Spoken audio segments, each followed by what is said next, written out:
Madhava Kunja Vihari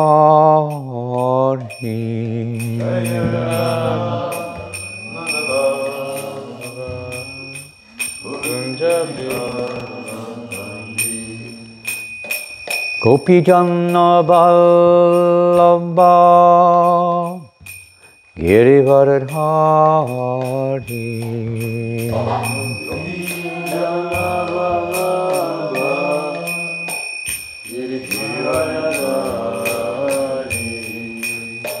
Gopijana Vallabha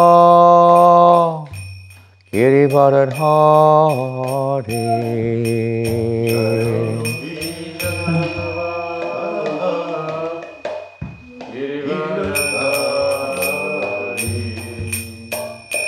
Yasodanandana Brajajana Ranjana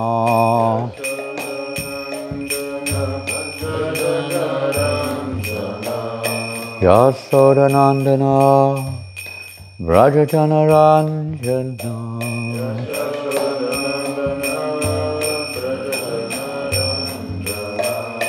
Yasodanandana Brajajana Ranjana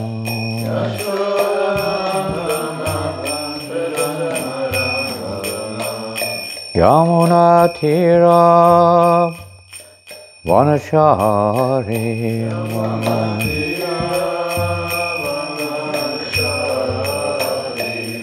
Yamuna Tira Vanachari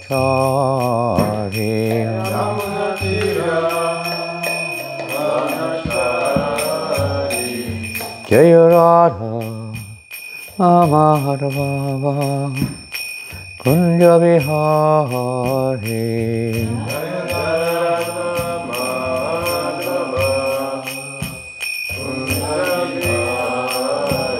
Jaya Radha Madhava Kunja Vihari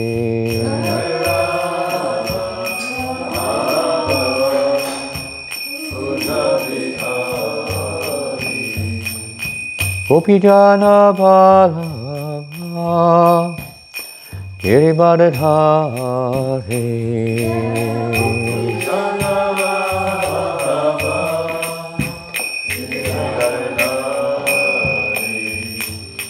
Yasodanandana Brajajana Ranjana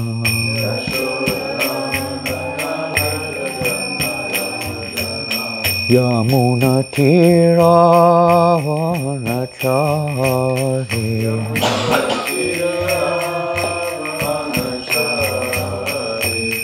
Yamuna Tira Vanachari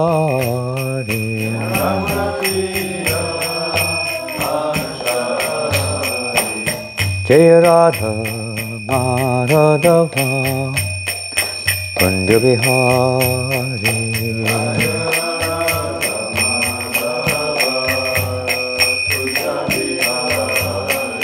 Jaya Radha Madhava Kunja Vihari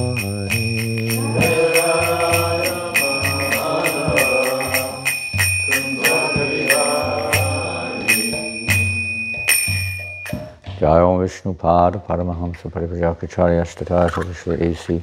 Bhaktivedanta Swami Prabhupada ki Prabhupada ki Shri Shri Gauranitai ki, Shri Shri Krishna Balaram ki, Shri Giriraj Maharaj ki jai, Shri Radhadev ki jai, Shri Shri Lakshmi Nrsingadeva ki jai, Shri Shri Radha Govinda Madhava ki, Grantaraj Srimad Bhagavatam ki,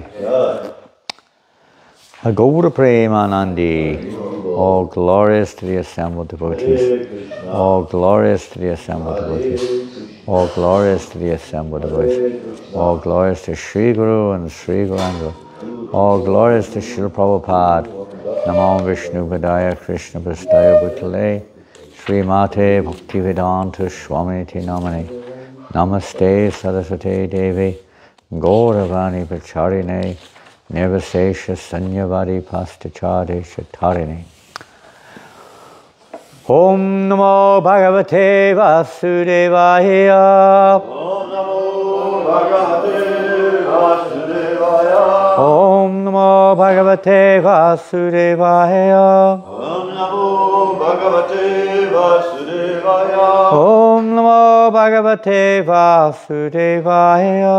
Om Namo Bhagavate Vasudevaya.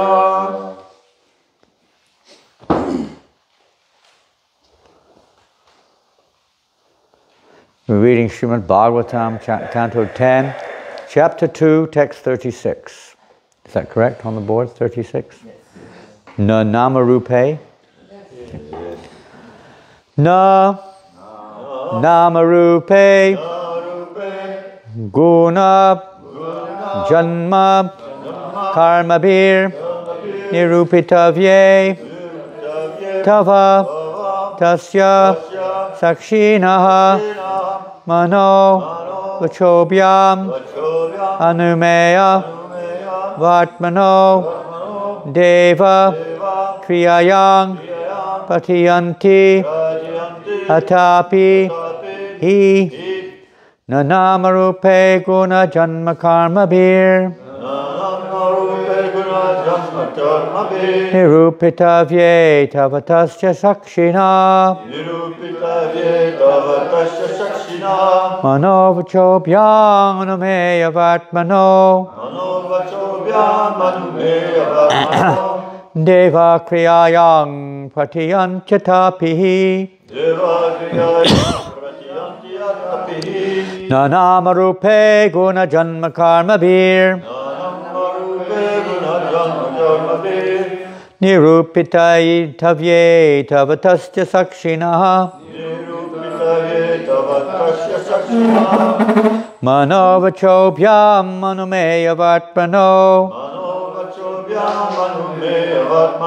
Deva Kriyayang Patiyanchatapihi Nanamarupe Guna Janma Karma Bir Nirupatavye Tavatasya Sakshinaha Namo Vachobhyam Anumeya Vatmano Deva Kriyayang Patiyanchatapihi Nanamarupe Guna Janma Karma Bir Nirupitavye Tavatasya Sakshina Manovachobhyam Anumeya Vatmano Deva Kriyayang Patiyanchatapihi Nanamarupe Guna Janma Karma Bir Nirupitavye Tavatasya Sakshina Manovachobhyam Anumeya Vatmano Deva Kriyayang Patiyanchatapihi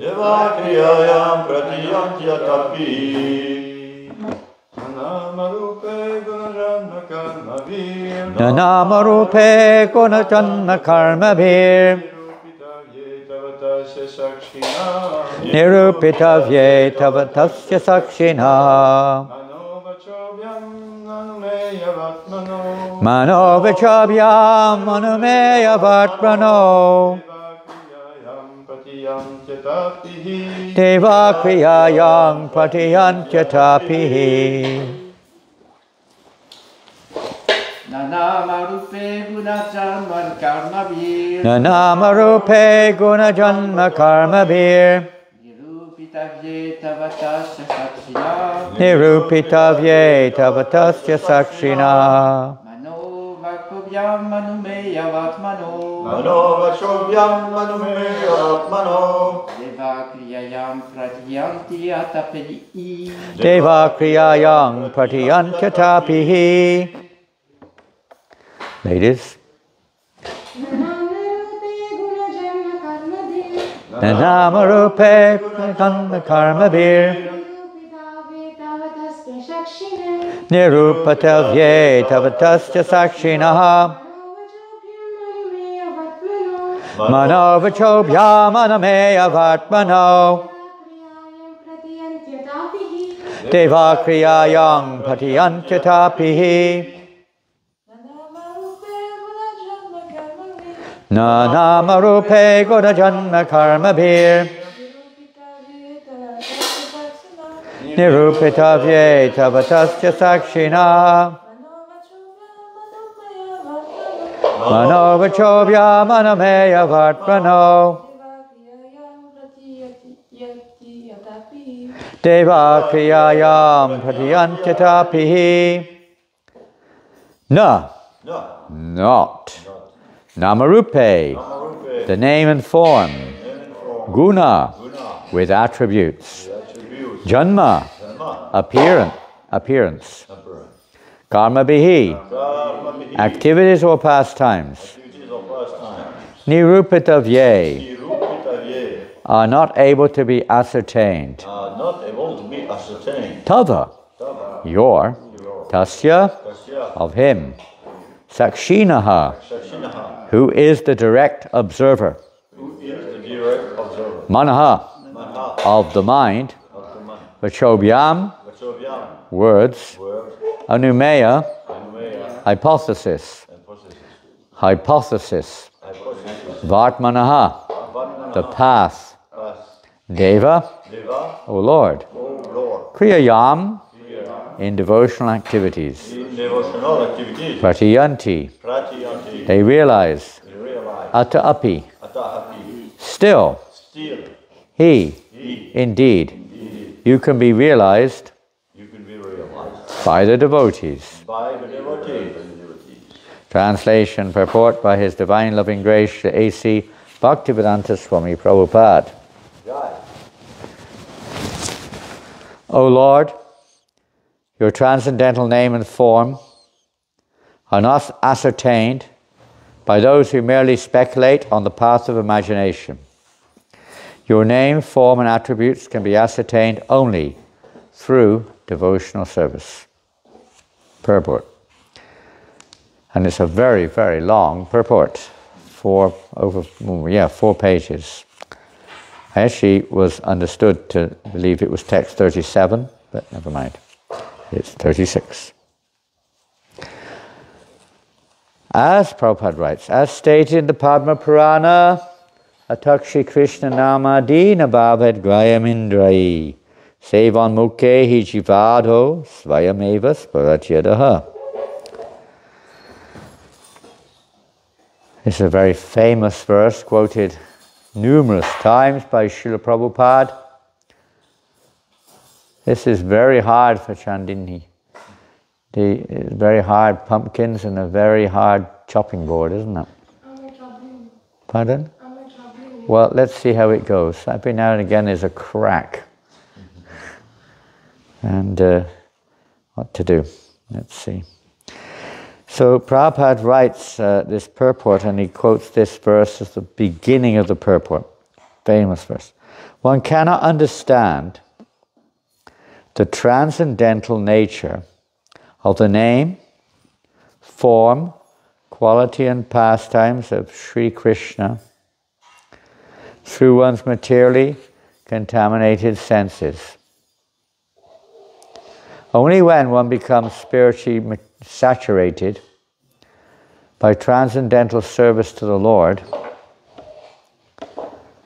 are the transcendental name, form, quality, and pastimes of the Lord revealed to him.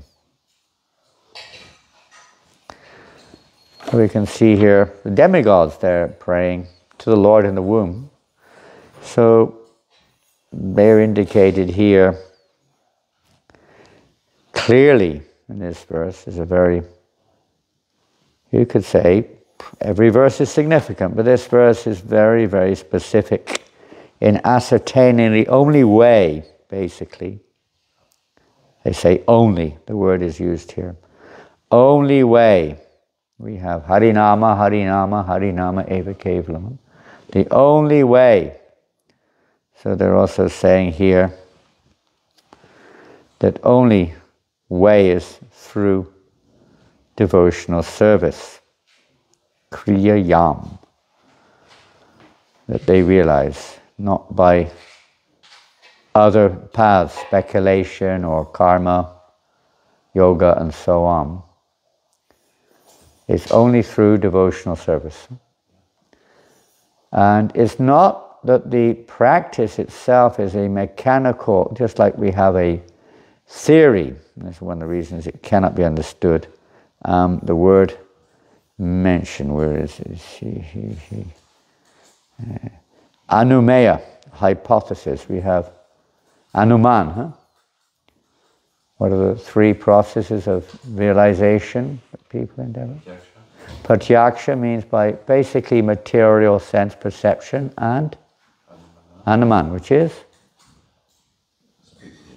Yeah, experimentation, hypothesis, theoretical applications, like that. So the same word is here, anumeya, meaning hypothesis. It's not by these paths. The actual path is shabda, coming down, descending. From scripture, but it's also, even that, Krishna says in the Bhagavad Gita, I cannot be understood by study of the scripture, doesn't he? If you read in the 11th chapter and 18th chapter, the same point is mentioned, that not by austerity, not by in charity or good karmic work, piety, even scriptural study, is not by these means that I can be seen as I am standing before you. I can only be seen through devotional service. So is devotional service some kind of mechanical formula? It doesn't sound like, it could be sounded like that if we don't go deeper. That okay, that's the correct formula for seeing God. And if you press the right buttons, there he is, pop, God suddenly appears. 2 + 2 = God. Right? 16 rounds equals God, or whatever our formula may be. And we can understand that from this verse, maybe not from the verse of the demigods, but from this verse from the Padma Purana, Vishnu, Padma Purana, that it is not quite like that. It is realized, it's a revelation. It's not a formula exactly, although there is a complete, you could say, connection between the two. But Krishna is indeed controlled by bhakti, but there is a quality of bhakti which proportionally, we could say, brings about revelation. But here we're talking about the full revelation of the realization of the transcendental name and form of the Lord in their absolute sense, not just in a relative sense, but in the sense of their absolute nature. The name is Krishna. We have another famous verse, many times quoted by Srila Prabhupada, Nama Chintamani Krishnas. How does it go? Chaitanya Rasa Vigraha. Yeah. Very famous verse, that the name of Krishna is Krishna. It is not something separate from him. It is him, and it possesses all the transcendental attributes of the Supreme Lord. It's not a means to an end. It is the complete form of Godhead. And there is a quality in our chanting. So let's read on a little bit here.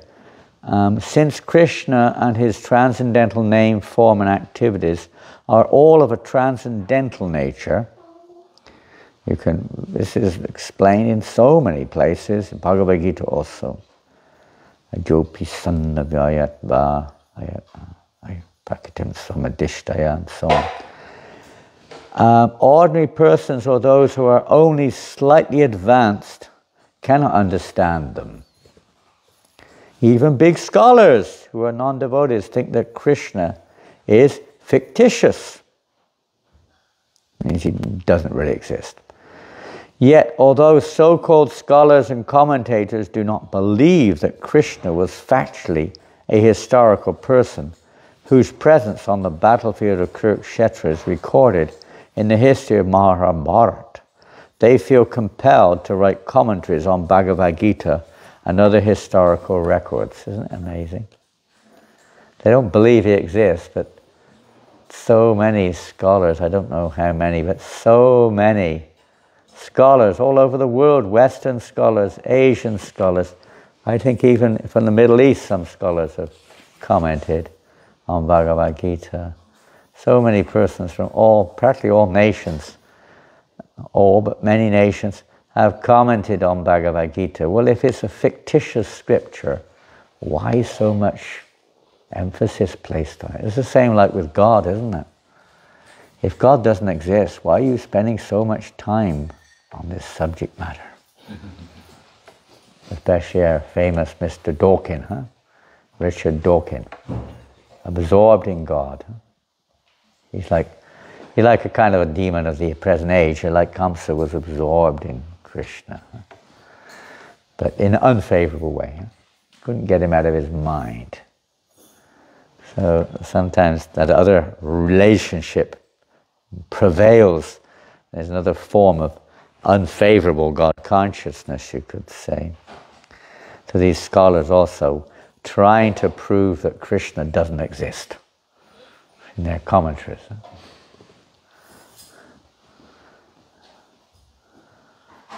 Sevan, where do we get to?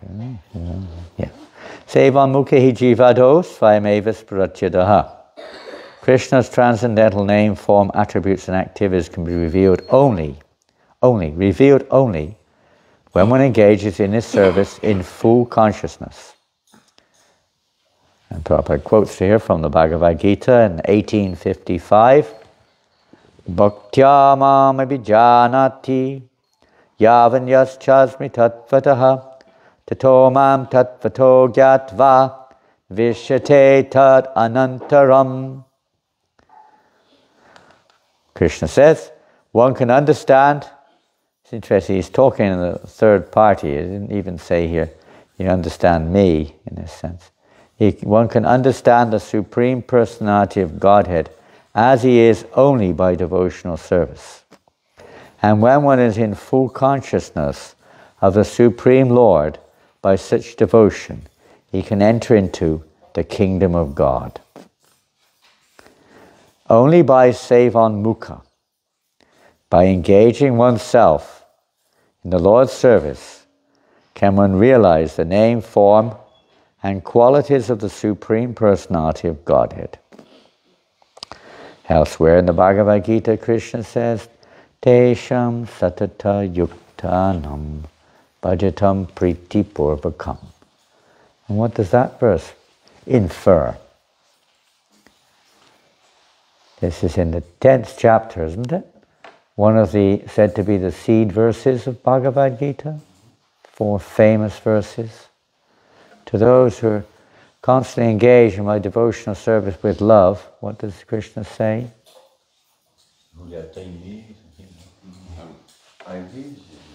I give the understanding by which they can come to me. Of course, you could say this is a pre-runner, or pre-something, before full realization, but it's the path of that realization, the path Krishna gives the direction by which one can see him, realize him, etc.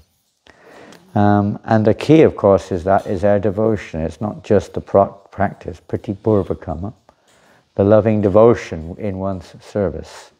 Not that it's there are, of course, stages of devotional service, where service may be mixed. Are you okay there with that giant knife? Are you safe? I'm worried, it's such a big knife. And is it okay? Are you okay? As long as you know how to handle it, because you're cutting little things out. Not an easy one. So, priti purvakam, loving devotion. What does loving devotion mean? Perhaps love to serve. We maybe love to serve, but that doesn't mean loving devotion necessarily. It's related, obviously. We may love to serve because we like the thing we're doing, isn't it? Our service may be conditional still, isn't it?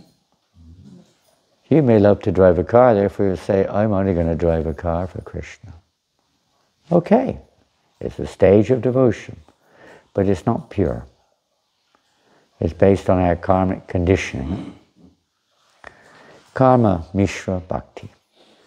Oh, we may love some aspect of the philosophy or, going into the philosophical aspect without necessarily a mood of surrender to Krishna.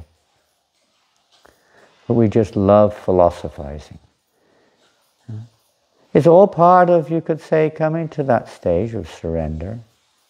Sarvadharma, parityagya, giving up all these other mixed forms of devotional service. So, loving the duty. That also can be conditional.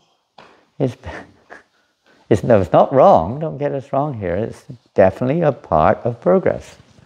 But it's not the progress, it's not the stage of completion or perfection. It's the path of perfection. We're still on the path.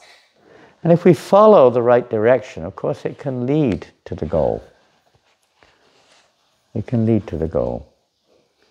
Because that's also based on, you could say, rules and regulations and material considerations, depending on what we mean by duty. Very dutiful. Sarvadharma. And Krishna says, give this all up and completely surrender unto me. So what is love? Let's take the word love a little bit further. How could we define loving devotional service? It's the service or desire to please the senses of Krishna, not our senses. Correct. Well, this is the correct aspect from our side, isn't it? That our intention is wholly and solely, and at the moment is probably a bit mixed, wholly and solely to please Krishna. So that goes a little bit further, because that can still be mixed with speculation. It can still be mixed with karma. It can still be mixed with statements from scripture, which tend to accommodate our particular conditioning. And many times we make an argument based upon certain quotations. It's natural. It's again part of the progress, one would hope. Ultimately, the will of Krishna. We can say even in ordinary dealings, the ultimate will of a person may be, for instance, that their child becomes a flight engineer. Just say, I don't know why that came out, but it came out maybe because when I'm an engineer, you want me to be a flight engineer, why are you sending me to school to study history and geography and all this other stuff? Is supposed to be a part of the path to become eligible to be a flight engineer. So the parents have that goal in mind. The child may not even know that that's their goal in mind. And they may not understand at all what is going on. Maybe their intelligence is not mature enough to even question it.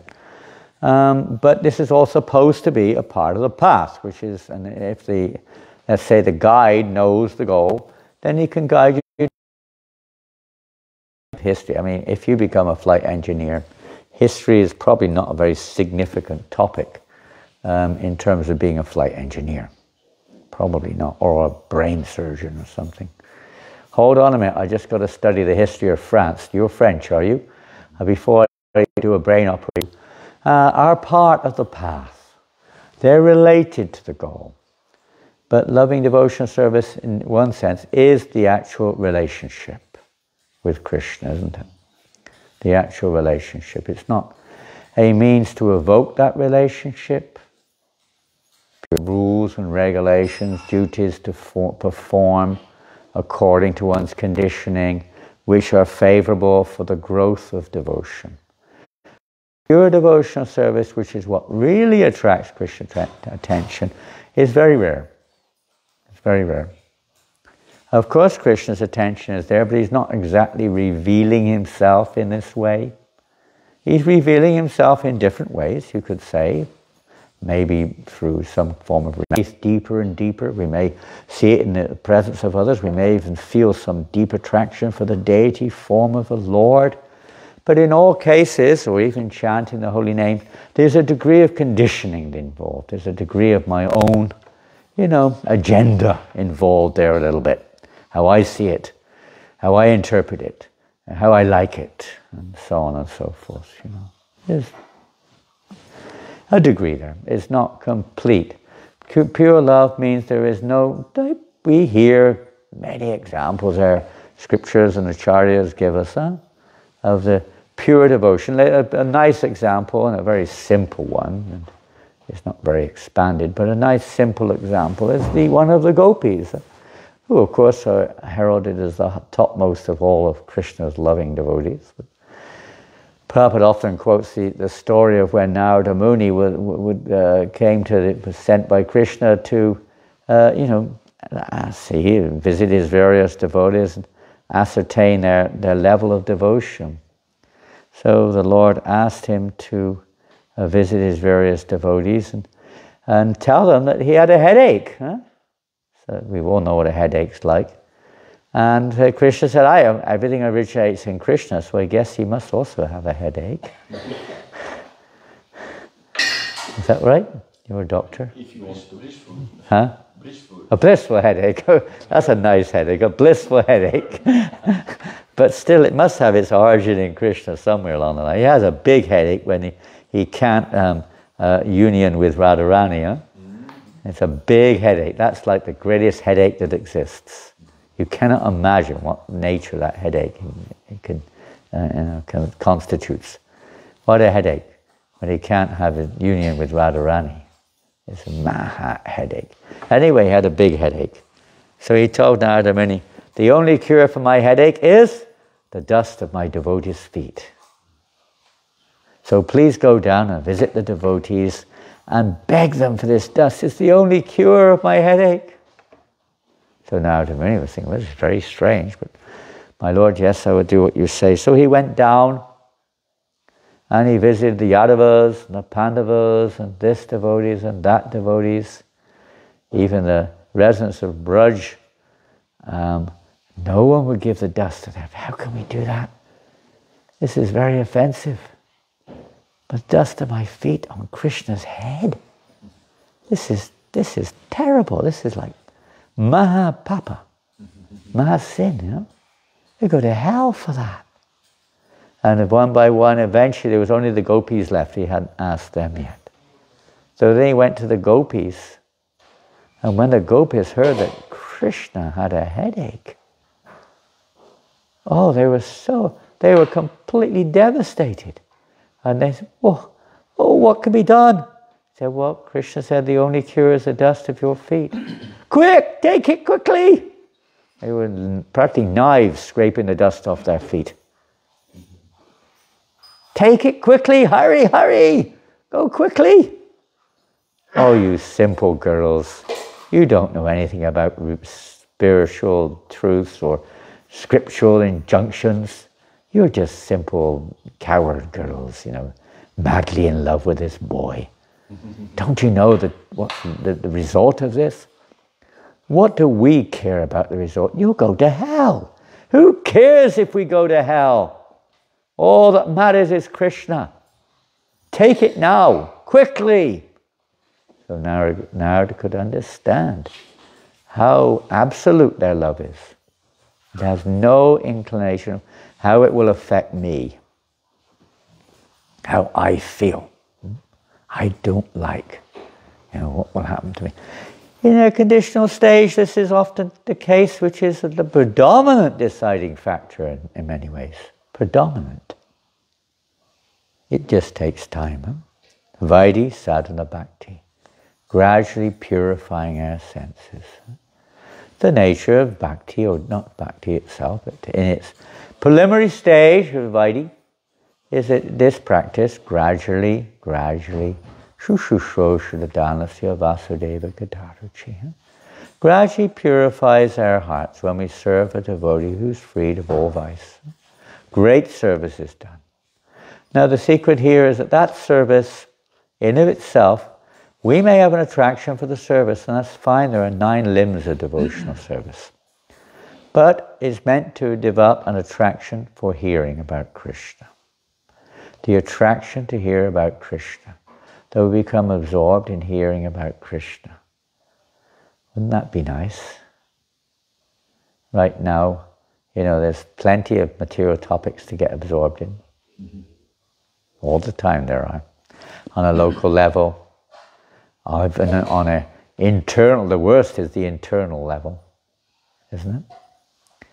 So many internal emotional thoughts, past memories, doubts, feelings towards others, so many things, whatever it is, trying to judge others or judge the process of devotion, speculate on what's good for us. On and on the internal thought patterns go. And externally there's no end of wonderful topics to absorb our intellect in, to bathe our intellect in the topics of the world events or some other sensual activity or some speculative activity. Who will win the election? And so on. And so many things right now. There's so many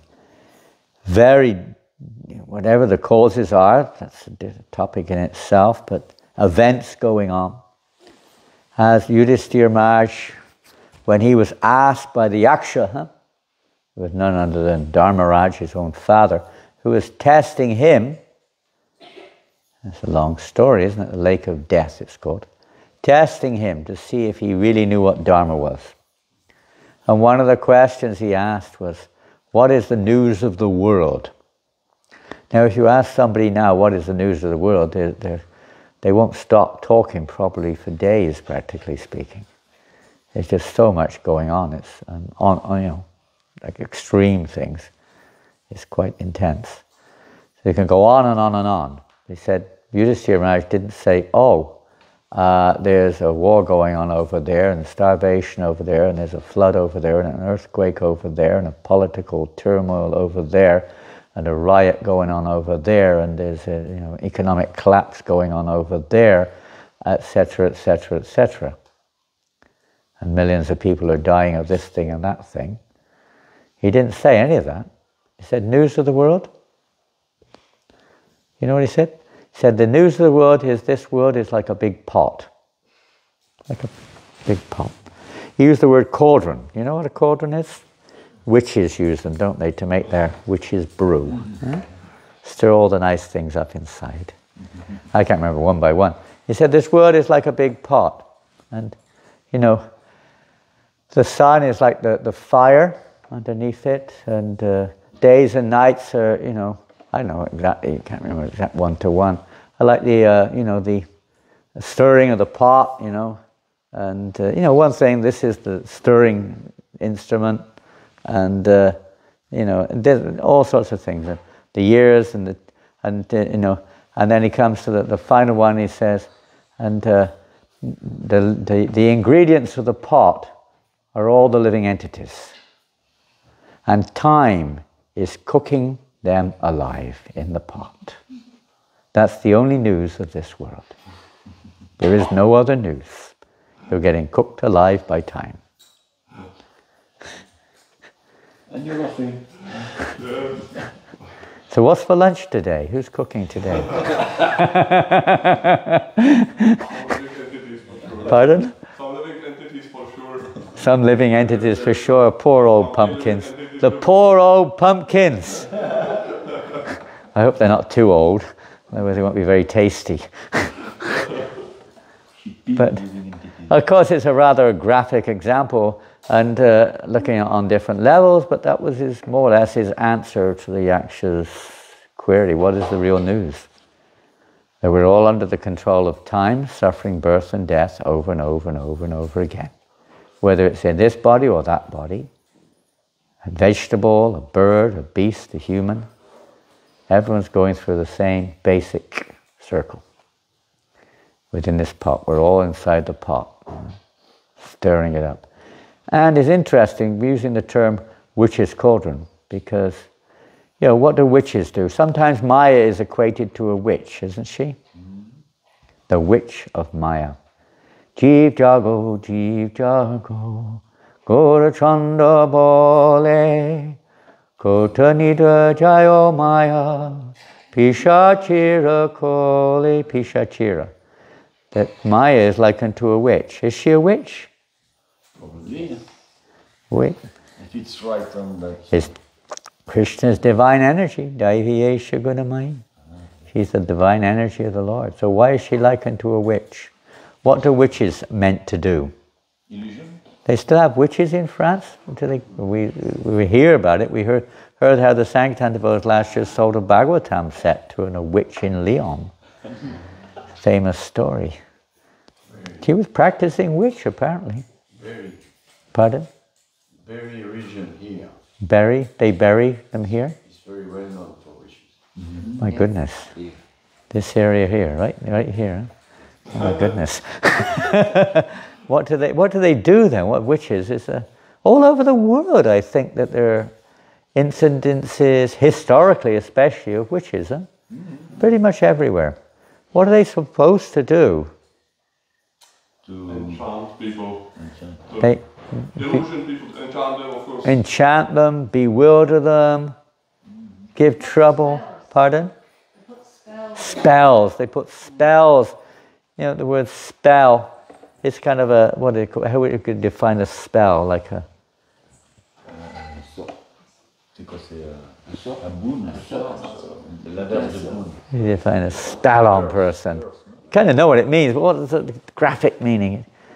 Bewilder people, they put some, not a curse exactly, but you suddenly, you become covered by another energy almost. Influenced by some subtle energy, just influences your very existence almost.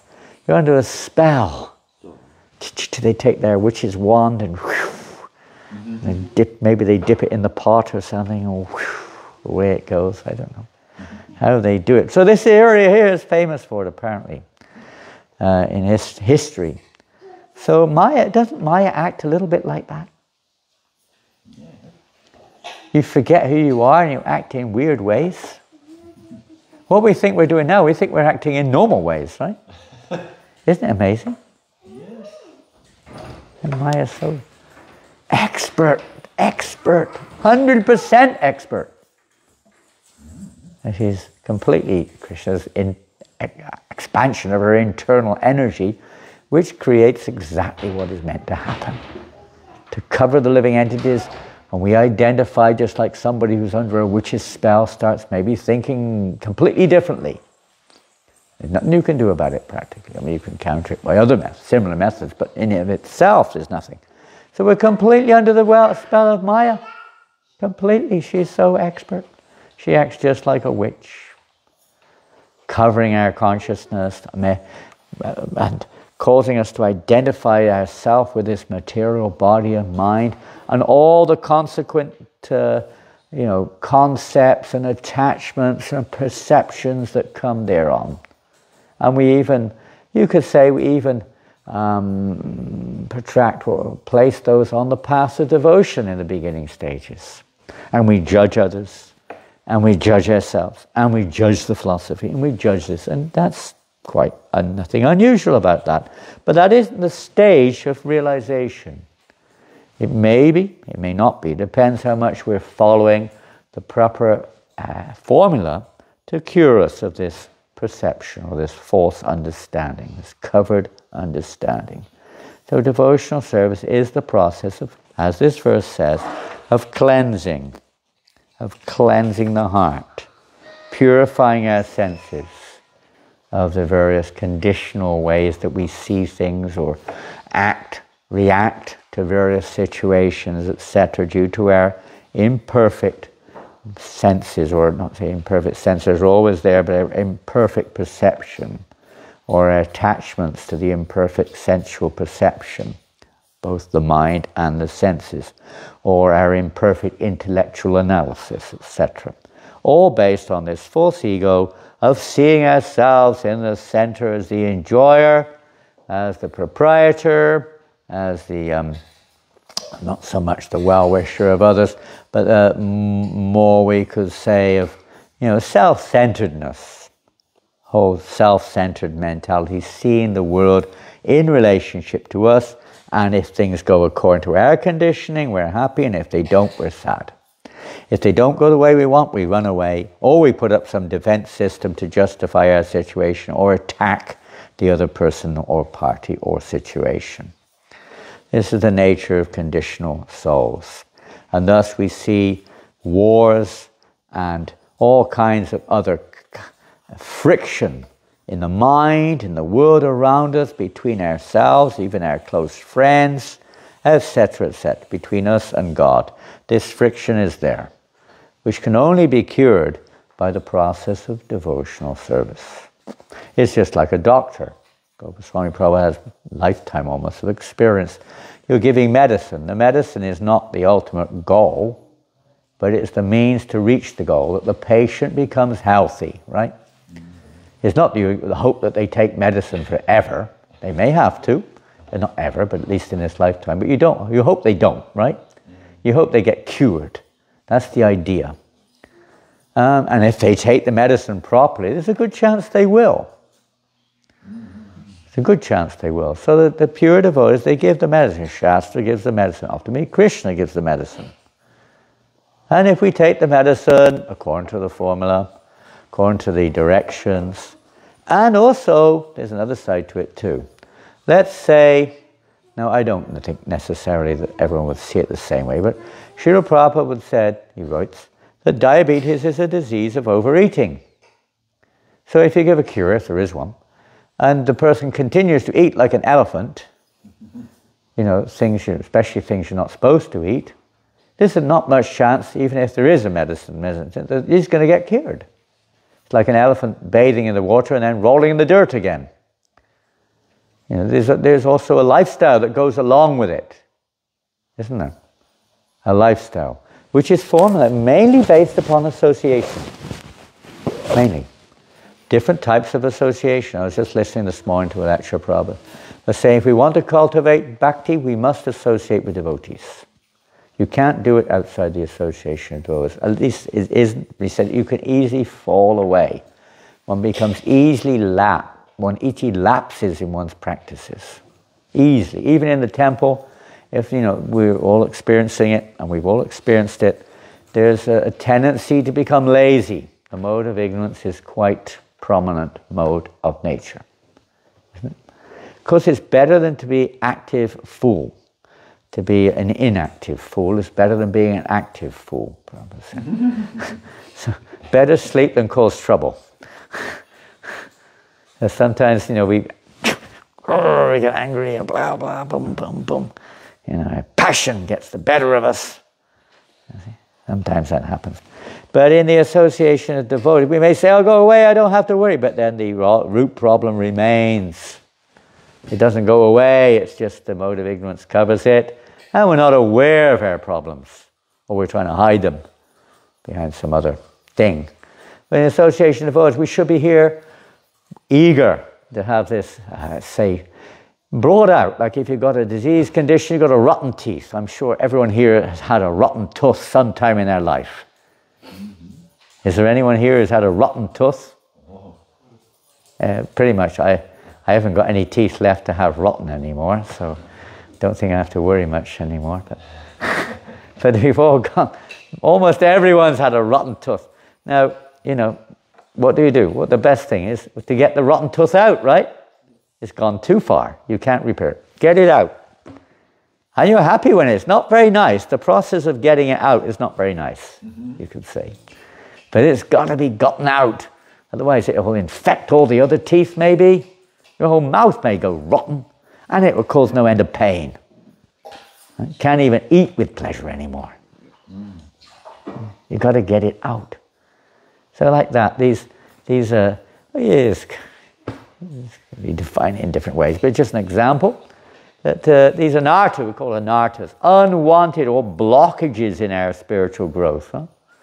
attachments, etc., which are, we may be attached to them and we may try to justify them, we may try to support them, we may try to meet with people who support Aranartas, make a campaign, this thing and that thing, but it doesn't remove the problem. Problem still remains.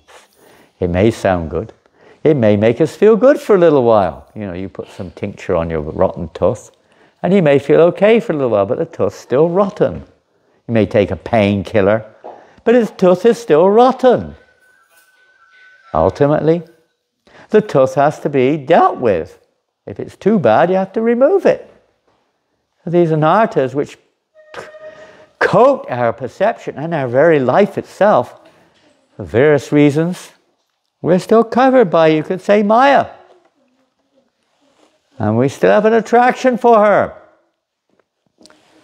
Who can deny that sometimes we're not attracted to the sense objects? Anybody? You're attracted to the sense objects? No, okay. People are attracted to you. Is that what you just said? You're the sense object. You like it. You like attention. That's another form of sense gratification, isn't it? Attention. We all like attention, don't we?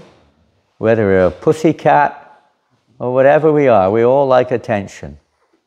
And of course, there's different types of attention. We may like both sides of it. We may like even people who are getting on. We don't necessarily like the person. We like it when people get on our case sometimes. Whoops! It's all the curtain. There we go. But generally, we like the favorable one. Like, you know, I'm going to pass a piece of paper around afterwards. I want you all to sign it saying, "Thank you, Maharaj, for the very nice class you just gave," okay? And if you don't sign it, I know who my enemies are. We all like attention, huh? Recognition, attention, etc. Part of the conditional stage of devotional service. We're still, you know, self-centered. It's children growing up. Everyone who's had kids know it, how much you have to give attention.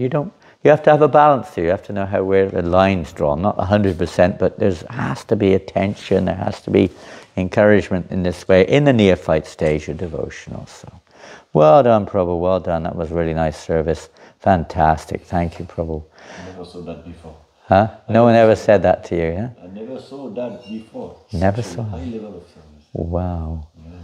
Vishnu Jananda, Prabhu. Vishnu Jananda, first class. Wonderful. And then you may say, "That's fantastic service." And now it'll be even more fantastic. Let's see how we can even make it more fantastic. It's already fantastic. It can become more fantastic.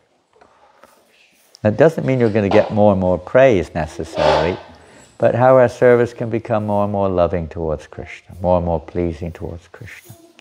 So Krishna becomes, he's very pleased in the beginning, just like a parent is very pleased when the little baby makes its first step. Isn't it?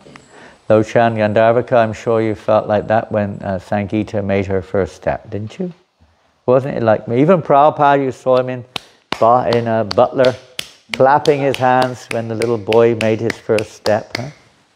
It's a natural thing for a parent. Same thing with a spiritual, pure devotee. He's very happy when he sees little baby steps being made.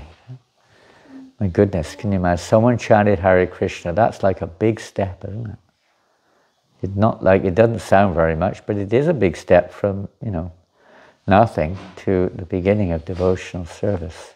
Major step. Then they follow principles, regulated principles. We struggle with that like anything, many of us. I'm sure many of you struggle with it. 4 regulated principles. Maybe externally, in the association of devotees, a little easier, but we know these things go on. Devotees struggle with various aspects of the regulated principles. Kali Yuga is a very intense age, and the association doesn't always make it easy. Everywhere you see advertisements, people dressed half naked, people coming up to you trying to entice you, news, media, even amongst devotees sometimes, compromised situations. It's okay, don't worry, a little bit's not too bad. Someone said that the other day, I can't remember who it was. They said, Oh, don't you know this has got garlic in it? Oh, a little bit of garlic's not, it's okay. It's only a little bit. It's okay. It's okay. You know, compromising it goes boom, boom, boom, boom, boom, boom, boom, boom, boom, and before you know it, we're not following the pure path. Pure path is not that we're pure, but we're meant to be trying to follow a pure path. And if you associate with the pure path, there's a good chance we'll become purified. Mm-hmm. As long as we don't throw too much garbage into the path with our conditioning, our offensive mentality, our attachments, and so on, our demands.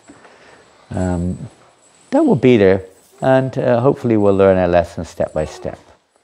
But gradually progressing on the path of that which pleases Krishna, of pure devotional service, cleansing our senses, cleansing our hearts. Cheto darpanamarjanam bhavamahadavagni nirvarpanam. Sankirtan movement, chanting the holy names. The secret, the key for spiritual advancement in Kali Yuga. The only way, really, Krishna says, Harinama. Lord Chaitanya says it. Harinama, Harinama, Harinama eva kevalam. Kalo nastiva, nastiva, nastiva, gatiranyata. There's only one way, there's only one way, there's only one way. What is that? Chanting the holy name. You've got it right, well done. Chanting the holy names, chanting the holy names, chanting the holy names. We have to become, instead of being enchanted by Maya, we have to be enchanted by Krishna. And this is the form, the main way he's appeared in Kali Yuga, Kali Kalera. That verse, Namarupa Krishna Avatar. The main way that he makes himself accessible in Kali Yuga is he appears as the name. Not the name of, but the name is full in of himself. It is Krishna himself in this most easily accessible form. The deity is wonderful, gorgeous. The pujaris are doing a phenomenal service, whether they know it or not, to please Krishna. They're not dressing Krishna the way they like, maybe a little bit, but hopefully not entirely. I mean, some of us would probably wear jeans and t-shirt if we were given half of a chance, right?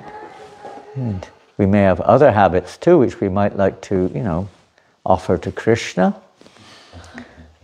Maybe the latest fashion, nice latest hats, or don't take any ideas, please, from here, ladies, whoever the pujaris are. Nice boots, chains, give him some tattoos and chains, and nice big earrings or something, whatever it is, or pins here and there, different funny hairstyle, green and blue, and all sorts of crazy things that we may like. No, we find out, what does Krishna like, huh? He likes a flute, he likes Radharani. He likes peacock feather. All these various things we try our best to do for the pleasure of Radharani. And for Krishna, the pleasure of Radharani is dressed for the pleasure of Krishna. Everything we do is for their pleasure, huh? Krishna, Balaram, Gaurnitai. Gaurnitai are you could say a little easier to please. They're not so difficult. How do you please, well, of course, not that you leave them here with no clothes on, but I mean, how do we please Krishna, Gaurnitai? Chanting the holy name? Mainly by kirtan. Kirtan, mainly. That's why Prabhupada emphasized Gaurnitai worship, because we're not so advanced in spiritual life, and it's not always so. We may make offenses in our service to the Lord in his other forms a little easier, but Gaurnitai is very easy pleased through kirtan. Lots of kirtan. Please Gaurnitai. And then, by pleasing Gaurnitai, it becomes easier to approach Radha and Krishna. Prabhupada mentions this many times. Kirtan, lots of kirtan, chanting of the holy name. And even that we should find out. Not that we just do it because I like this tune and that tune, and only do it if there's 100 people listening to me and they all follow me, and you play it. It's not. That's also maybe necessary for public, let's say, spreading of the public kirtan to the conditioned souls. If you go into, advertise kirtan by the world famous kirtaniya, Lochanananda Das from New Mayapur, and everyone thinks, oh, he must be a fabulous kirtan player. I wonder what instruments he'll be playing, and he must have all the best kirtaniyas with him as well, you know. Everyone's there. I won't mention anyone else's names, but all the best kirtaniyas will be with him. And he turns up on the stage and he's got like, you know, doesn't know how to play the kartals. And you do know how to play the kartals, don't get me wrong. And singing like, Hare Krishna, Hare Krishna. And someone's playing the mridanga out of tune. And someone's playing the wampers so loud that you can't hear anything else. And the harmonium is just completely out of tune in a low drone. And so playing something else, the guitar, and bang, boom, bang, bang, boom, bang, whatever it is. And the drums are all over the place. It is not going to attract the crowd. Even if there is a big audience all anticipating, they're going to leave pretty quick. Right? They're not going to stay around. They might have a laugh for a few minutes, and that's enough. They'll be gone. No, they want to hear everything just materially harmonious. Yes. Bhaktivinoda Thakur explains that this is like conditional form of kirtan, based upon how it feels to me. The instruments, the tune, the voice, the hairstyle, the dress, the association of those nice-looking boys and girls over there. The place is on TV. I'm there. Look, there I am. All different conditions may be there. You get a good feast afterwards. Yes, is the thing to do. That in the beginning may be necessary. It's like catching a fish with a worm on the hook. Come, fishy, come on. Nice, creepy crawly worm. Woo, come here. Ah, gotcha. But that's not, that's the way of catching, but it's not the goal. Pure kirtan. Pure kirtan. We read the other day in Prabhupada's poem, his very words, the modern day kirtan is not the kirtan, the real Sankirtan. Don't get me wrong, I'm not comparing to what's going on in ISKCON today, but those were the words of Srila Prabhupada.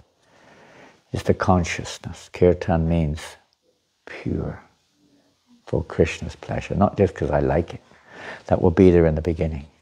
But we have to understand it's Krishna himself that we're dealing with here. We're not dealing with a thing to achieve another thing. I like it. It's not even something we can bang down if I just chant more than I will get what I want. And that may be a childlike mentality, but that's not the mentality of pure devotional service. It's spontaneous. Satatam kirtiyanto mam yatantas chadudavata. Spontaneous, constant. Because of love and realization, this is Krishna. You can't stop chanting Hare Krishna, or whatever name of God it is. It's spontaneous. To come to that level, we need to follow a spontaneous leader. That's why we follow Srila Prabhupada. The method which will please Krishna that we're following is pure devotee. That we're following Krishna's will. We're not making... Yesterday, I think you also made your will yesterday? I finished my will yesterday. Work in progress. Huh? Work in progress. Work in progress. Yeah. It's a complicated affair.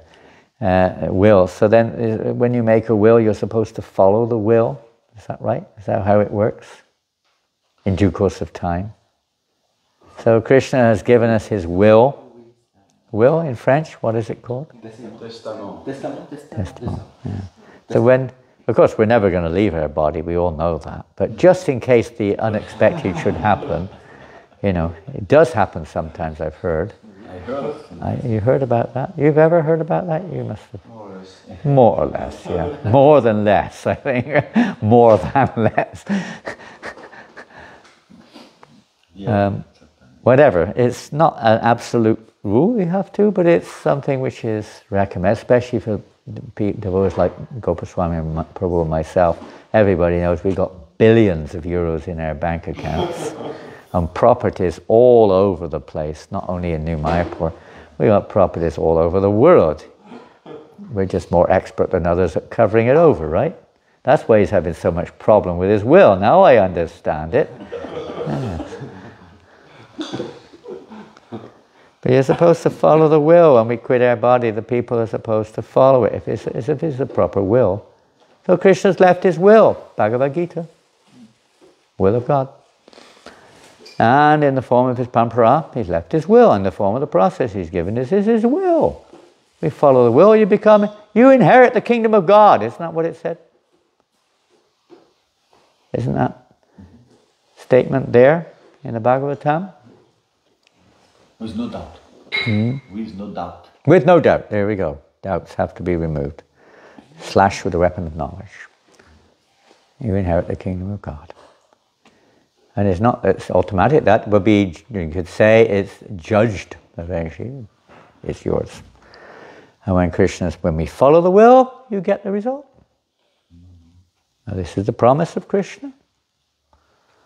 I give you my kingdom if you follow my will.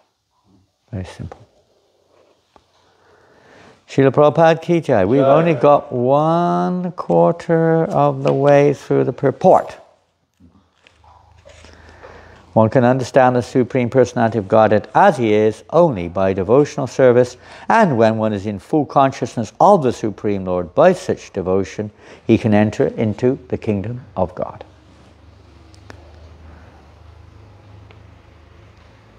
I'll finish this paragraph. Only by Sevamukha, by engaging oneself in the Lord's service, can one realize the name, form and qualities of the Supreme Personality of Godhead. Only through devotional service can we realize that transcendental nature of the name, form and qualities of the Supreme Lord. Not by any other means. Because Krishna gives that realization. The key point. He gives that. He removes the darkness which is covering. He removes the doubts. He chooses to reveal himself. Srila Prabhupada Ki Jai. 2 questions, is it? No. You had 2 hands up. Mataji always has a question. You have a lot of questions. You're going to have to speak quite loud because my hearing is not as good as yours.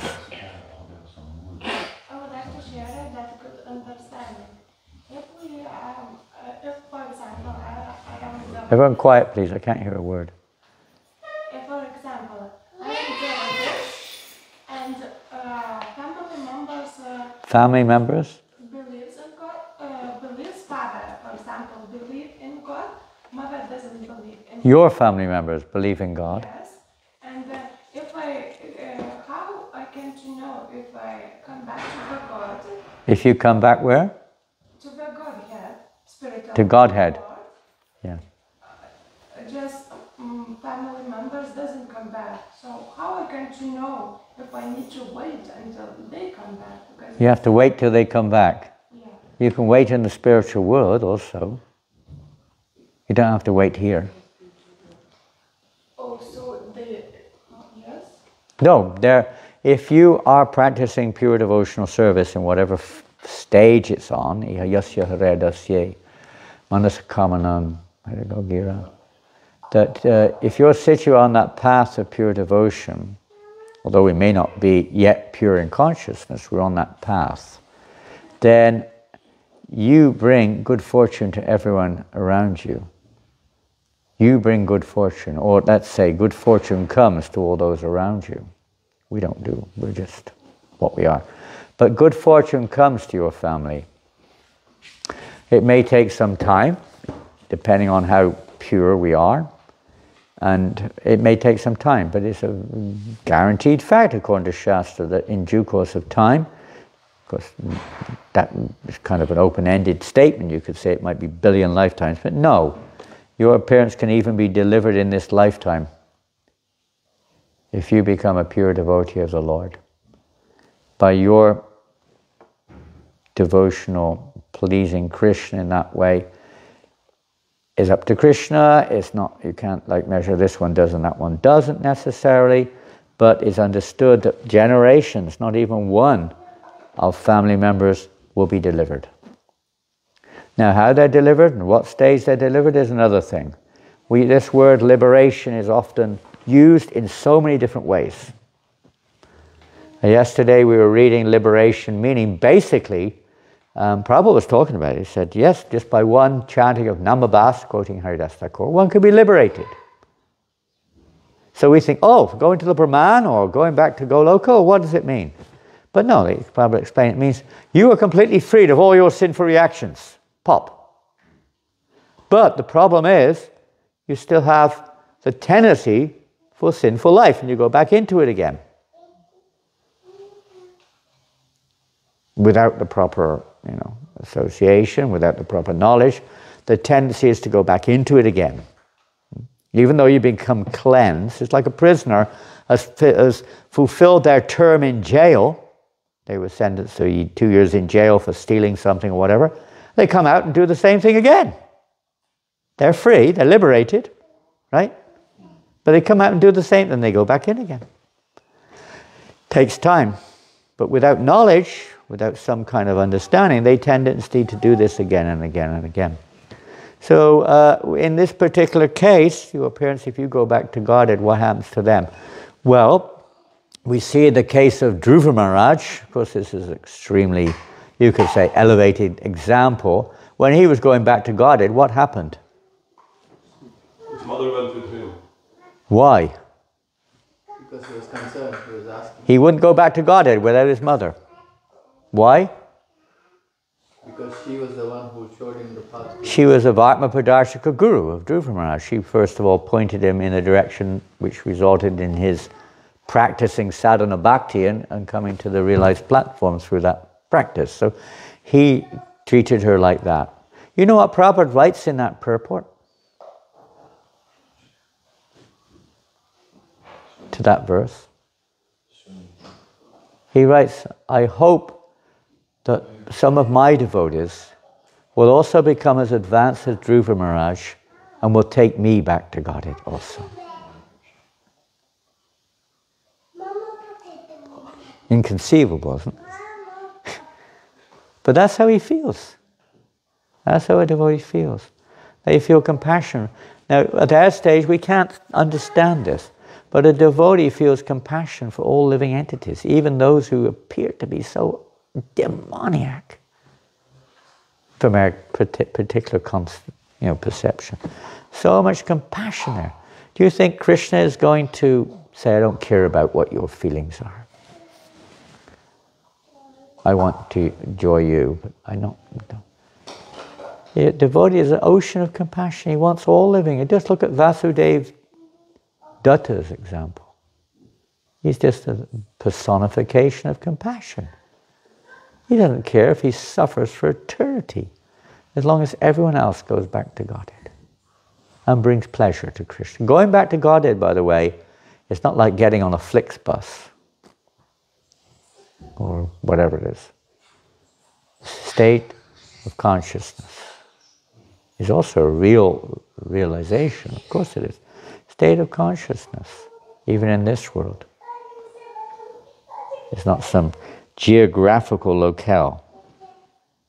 It's state of realizing that we are already in the spiritual world, but our consciousness is not. So changing of consciousness, and then the realization comes. So a devotee just sees everything. Everything is meant for Krishna's pleasure. Everyone and everything. And that's their only desire, to see Krishna's pleasure increased by connecting everything to Krishna, no matter who they are.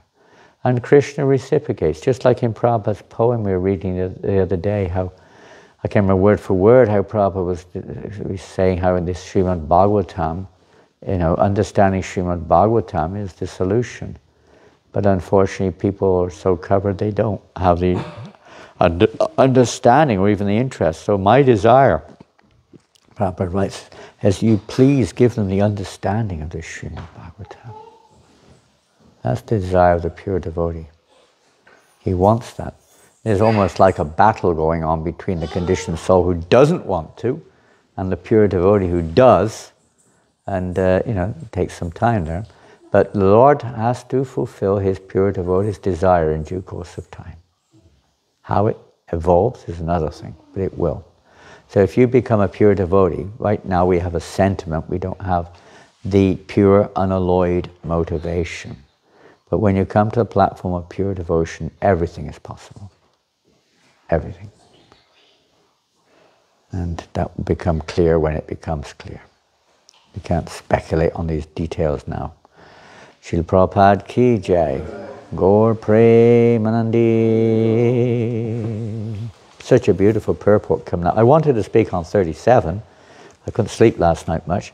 So I did actually do a preparation for 37. But that won't be tomorrow either. We're only a quarter of the way through 36. So whoever's giving class tomorrow, it's 36 again. And the purport ended, left off. You have to see where the purport ended. Are you going to be monitoring tomorrow's class? Come. Come, Alina. I finished the purport there. Godhead. Okay. Godhead. Good way to finish it. Godhead. Always. We only read that much. And there is still another 3 or 4 pages to go there by the looks.